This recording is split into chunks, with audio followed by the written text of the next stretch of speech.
오늘 말씀을 제가 준비를 하면서 복잡하죠. 요즘 시대가 특히 이스라엘과 하마스 전쟁이 미국과 중동으로 지금 퍼져가고 있어서 전 세계가 지금 긴장 상태에 있습니다.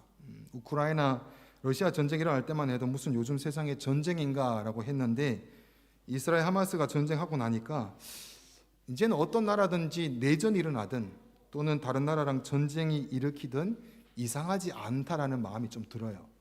좀 무서운 시대 같습니다. 이런 심각한 시대 가운데 눈에 보이는 것들에 붙들리지 말아야 되겠다라는 생각을 해봤습니다. 그 전쟁 넘어서 안에 그 전쟁을 붙들고 계시고 그 위정자를 붙들고 계시는 하나님의 손길에 우리는 더 관심을 가져야 됩니다. 그래서 그분한테 물어야 됩니다. 하나님, 이것은 무엇입니까? 하나님께서 원하시는 것은 무엇입니까? 하나님의 마지막 시대에 어떻게 보면 믿음의 사람을 위해서 성경으로 보자면 알람을 계속 울리는 겁니다. 알람을 울리면서 계속해서 말씀대로 하나님의 구원대로 사명대로 살아가야 되지 않나라는 것으로 울리고 있습니다. 알람을 울리는 이유는 우리의 삶에 빠져 있다 보면 하나님의 마음을 모르고 사명을 잊어버리고 어떻게 보면 말씀이 홍수 같은 시대 가운데 홍수 위에 마실 물이 없다고 진작 우리의 갈증이 없고 갈망이 없어서 다른 데서 허덕이고 있지 않나라는 생각을 해봅니다. 그래서 하나님께서 경종 울리시면서 계속 돌아오라, 시간이 없다, 나에게 관심을 가져라, 나를 바라보라 라고 하시는 것 같아요. 이렇게 하시는 하나님의 마지막 시대에 이 급하신 마음이 오늘 제가 이 성경 말씀을 준비하면서 그 마음이 느껴졌습니다. 하나님의 급하신 마음, 믿음의 사람들을 어떻게 하시든지 간에 하나님께서는 하나님의 마음을 전하기를 원하십니다. 한 영혼 한 영혼 하나님의 영혼을 향한 그 급하신 마음의 소개가 오늘 진행이 되고 있습니다. 특별히 제가 말씀을 고른 건 아니고 원래 말씀에 계속해서 보던 대로 진행을 하고 있는데요. 이전 말씀을 정리하면은 사울이 예수님 믿는 자들을 핍박하면서 죽이기도 하고 잡아들이고 하다가 다메섹으로 가서 영장을 받아다가 내가 끝까지 가서 다 잡을 것이다 라고 하다가 예수님을 만나게 됩니다. 예수님을 만나고 나서 눈을 떴지만 눈이 안 보이게 됩니다. 밥을 못 먹는 사울을 향해서 하나님은 한 명을 준비시키십니다. 바로 아나니아라는 믿음이 좋은 제자를 하나님은 준비시키십니다. 그에게 사울이라는 자를 내가 이방인을 위해서 택한 나의 그릇이다, 가서 그에게 찾아가라라고 하셨는데 가기를 꺼려하는 아나니아가 결국 하나님 말씀에 순종해서 그 길을 가게 됩니다. 동일하게 사울에게도 하나님은 나타나셔서 아나니아가 올 것을 말씀해 주십니다. 그리고 하나님은 집 가라 하는 길로 곧바로 가서 어디로 가서 찾아라 라는 하나님의 급하신 마음이 들어 있습니다. 곧장 가야 되는, 바른 길로 가야 되는, 다른 데를 들리지 말고 바르게 가라 라고 말씀하십니다. 그래서 사울이 아나니아에게 안수하자 즉시라는 단어가 나와요. 즉시 눈이 떠집니다. 그리고 세례를 받고 음식을 먹고 강건하여지고 제자들과 며칠 있자마자 바로 사울이 어떤 일을 했나 하면 오늘 본문의 20절 말씀입니다. 다 같이 봉독해 봅니다. 시작. 즉시로 각 회당에서 예수가 하나님의 아들이심을 전파하니. 아멘. 하나님의 마음이 느껴지시죠? 눈을 즉시로 뜨고 음식을 먹고 회복하자마자 바로 즉시로 회당에 가서 예수가 하나님의 아들이심을 전파하게 됩니다. 굉장히 급진적으로 바뀌는 것을 볼 수가 있죠. 하나님의 이 어두운 시대 가운데 다급한 마음을 볼 수 있습니다. 하나님이 왠지 계속해서 밀어붙인다는 생각이 들지 않습니까? 하나님은 사울을 계속해서 하나님이 붙드셔서 밀어붙이고 있습니다. 사울은 어떻게 보면 아직 구약 시대에 예수님에 대한 정리가 안 됐을 수도 있을 것 같아요. 아직 잘 모를 것 같아요. 하지만 하나님은 밀어붙이십니다. 준비가 됐는지 안 됐는지 모르겠지만 밀어붙이십니다. 그래서 이 사울을 보면서 사람들이 웅성거리기 시작하면서 혼란을 겪습니다. 이건 뭐지? 저 사울이 왜 저러고 있지라고 혼란을 겪게 합니다. 그 말씀이 다음 22절과 23절에 나옵니다. 다 같이 봉독합니다. 시작. 사울은 힘을 더 얻어 예수를 그리스도라 증언하여 다메섹에 사는 유대인들을 당혹하게 하니라. 여러 날이 지남에 유대인들이 사울 죽이기를 공모하더니 더 사울이 힘을 얻어서 예수 그리스도의 복음을 증거하니까 유대인들이 당황합니다. 그러면서 여러 날이 지나서 어떤 현상이 벌어지나 하면 사울을 죽여야 되겠다라는 것으로 결론이 되어서 사람들이 사울을 죽이기로 공모하고 죽이기 위해서 밤낮으로 성문을 지키게 됩니다. 분명히 이 성의 문으로 지나갈 것이다. 제자들이 그것을 알고 사울을 바구니에 담아서 성벽에서 내리게 되죠. 그래서 그 길을 피하게 해줍니다. 이런 핍박을 피해서 이제 본문인 예루살렘으로 돌아가서 제자를 만나려고 하는데 사울이니까 제자들도 꺼립니다. 좀 이상하다. 만나주지 않습니다.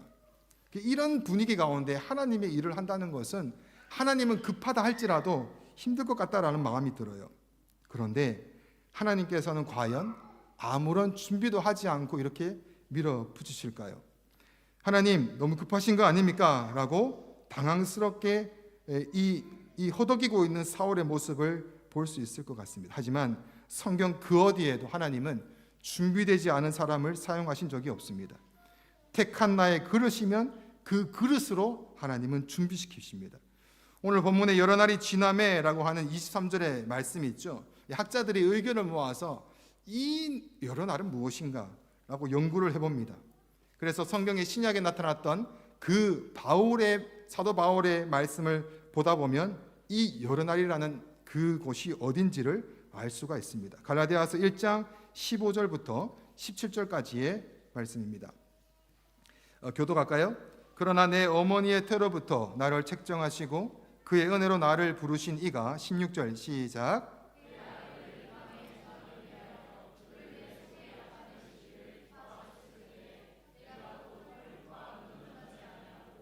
또 나보다 먼저 된 자들을 만나려고 예루살렘으로 가지 아니하고 아라비아로 갔다가 다시 다메섹으로 돌아갔노라. 여기 보면 분명히 나오죠, 그죠? 사울은 바로 예루살렘으로 가지 않고 아라비아로 갑니다. 그리고 혈육과 의논하지 않습니다. 먼저 된 이 제자들과 만나려고 하지 않습니다. 그러면 오늘 본문에 나타났던 바로 움직이는 것 같은 사울 안에 바로 움직이지 않았던 사울을 갈라디아서 말씀 통해서 볼 수가 있죠. 사울은 바로 예루살렘으로 돌아가서 제자들을 만나지 않았습니다. 사울은 아라비아로 갔다라고 합니다. 아라비아는 지금 사울이 있는 곳에서 북쪽으로 좀 내려가는 쪽에 위치해 있는 아주 큰 나라입니다. 그 나라에 접해져 있는 모든 접점들은 모두가 광야입니다. 광야의 사울을 하나님께서는 보내십니다. 예루살렘으로 가지 않고 광야로 갔던 사울은 다시 다메섹으로 돌아왔다가 그 다음에 예루살렘으로 가게 됩니다. 그래서 이 사도행전의 말씀과 일치합니다. 그럼 사울이 어디 있었느냐? 여러 날이란 것은 하나님께서는 그를 광야로, 아라비아란 광야로 보내셔서 하나님은 뭔가를 하시고 준비시키고 나서 바로 하나님의 일을 시작해 하십니다. 그 다음 18절 말씀을 다 같이 봉독해 볼까요? 시작.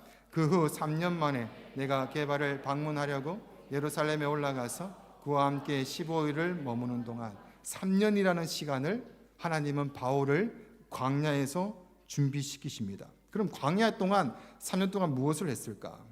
이 똑같은 본문의 말씀의 11절과 12절 말씀을 다 같이 천천히 봉독합니다. 시작. 형제들아 내가 너희에게 알게 하노니 내가 전한 복음은 사람의 뜻에 따라 된 것이 아니니라. 이는 내가 사람에게서 받은 것도 아니요 배운 것도 아니요 오직 예수 그리스도의 계시로 말미암은 것이니라. 아멘.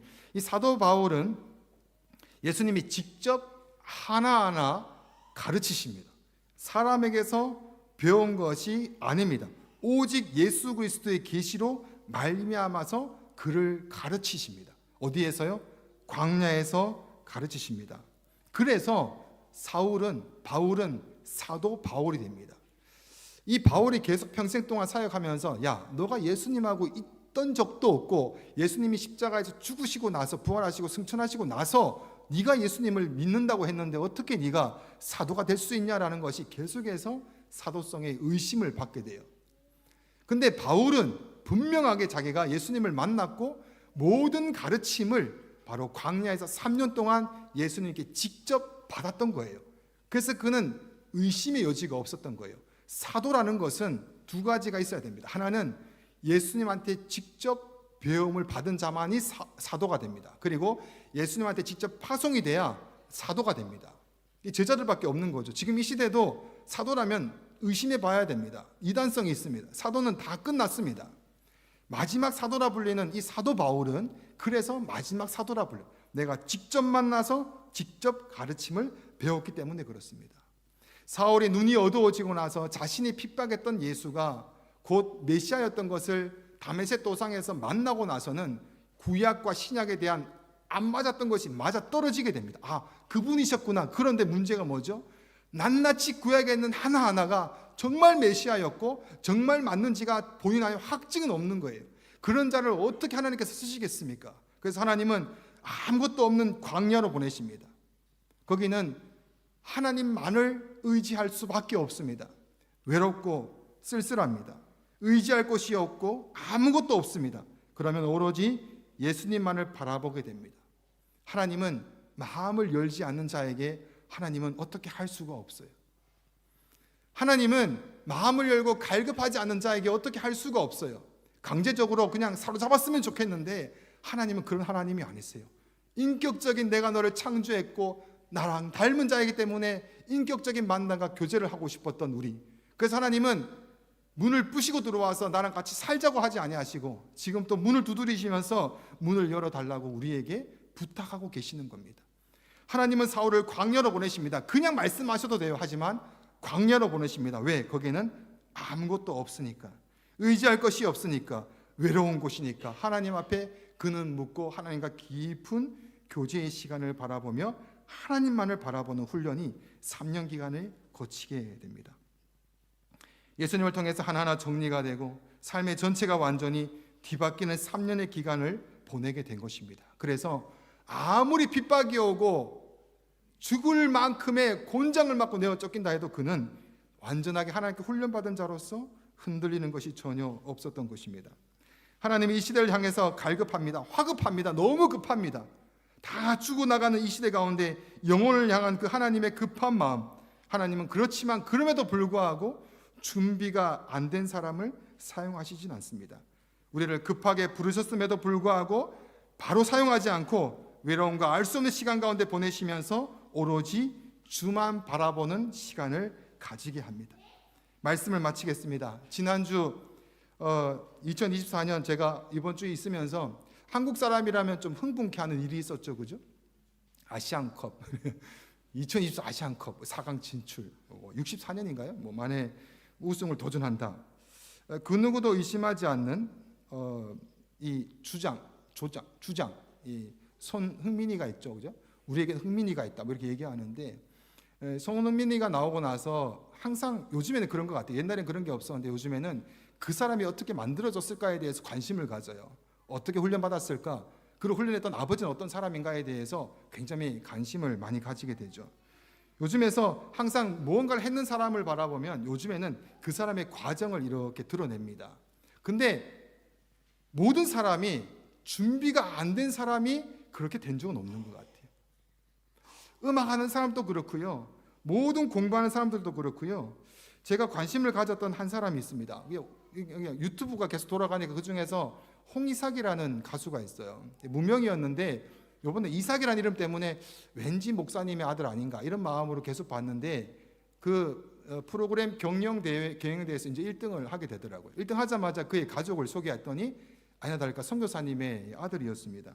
굉장히 어려운 시간을 많이 거친 것을 보았습니다. 그럼에도 불구하고 많은 갈등 속에서 살아왔던 그의 삶을 보았습니다. 눈에 보이는 것만 보지 않고 눈에 안 보이는 그 뒤에 과정들이 늘 있다는 것을 우리는 기억했으면 좋겠습니다. 뭔가를 바라보며 하나님께 쓰임을 받고 싶은데 훈련은 받기 싫어요. 아닙니다. 하나님은 여러분이 쓰임 받고자 하는 기도 즉시로 하나님은 그 응답을 하기 위해서 하나님은 광야로 내몰아서 그를 훈련하십니다. 하나님, 나는 원했던 게 이게 아닌데요. 아닙니다. 하나님은 너의 기도에 내가 응답하노라 하면서 광야로 몰아서 그를 만들어 가십니다. 오로지 예수 그리스도만 바라보게 하는 것으로 훈련시키십니다. 바울이 그렇게까지 복음의 열매를 맺게 된 과정은 이 광야의 3년의 기간이 있었다는 것을 기억했으면 좋겠습니다. 오직 주님만을 바라볼 수밖에 없는 곳으로 인도하셨다는 것은 고통일 수가 있습니다. 하지만 하나님은 그곳 가운데 만들어 가시기 위한 그 시간임을 기억하시고 그 누가 알아주지 않아도 그 시간 가운데 그것을 충실히 감당하시면서 마음을 활짝 열고 하나님께서 원하시는 것을 바라보시기를 바랍니다. 그리고 그 시간이 저주의 시간이 아니라 보이지 않는 그 어둠의 시간이 주님만을 바라볼 수밖에 없는 시간을 보내고 있다는 것을 기억하시고 준비하셔서 사용하실 그 앞날을 바라보시면서 외로움과 아픔과 배고픔과 수고의 땀과 기도와 눈물 통해가 보이지 않는 그 누구도 알아보지 않아도 하나님의 하심을 기억하시면서 하나님이 급하시구나, 나를 그래서 지금 이렇게 준비시키는구나 라고 말씀 앞에 다시 한 번 더 서시기를 축복합니다. 지금 그분이 여러분에게 하는 그 마음은 그냥 한번 해볼래라는 것이 아닙니다. 하나님은 여러분에게 모든 것을 거셨어요. 자신의 독생자를 내어주셔서 구원하셨어요. 하나님은 여러분을 포기할 수가 없어요. 거기다가 내걸었던 것이 어떤 것인데요, 하나님은 그런 사랑으로 여러분에게 가장 최고의 것을 선물하십니다. 터널 가운데 있나요? 터널의 그 빛을 향해서 바라보시면서 한순간 한순간 하나님을 바라보시면서 약속을 붙드시면서 반드시 하나님께서는 나를 쓰실 것이라는 것에서 의심을 갖지 마시기 바랍니다. 불필요한 시간은 없습니다. 뒤로 퇴보하는 시간은 없습니다. 하나님이 급하셔서 몰아붙이는 시간 가운데 여러분이 준비하고 있다는 것을 인정하시고 하나님 앞에서 하나님께서 하시옵소서, 하나님께서 독생자를 내어주신 그 사랑의 엄청난 대가 가운데 나를 지금도 부르심을 기억합니다. 하나님, 나를 지금 보석처럼 정금같이 만들어 가시는군요. 이런 기도를 통하여서 여러분들이 다시 한 번 더 이 어둠의 시대, 이 불안한 시대 가운데 잘 준비되어서 세워지는 복된 시간 되시기를 축복합니다. 아멘.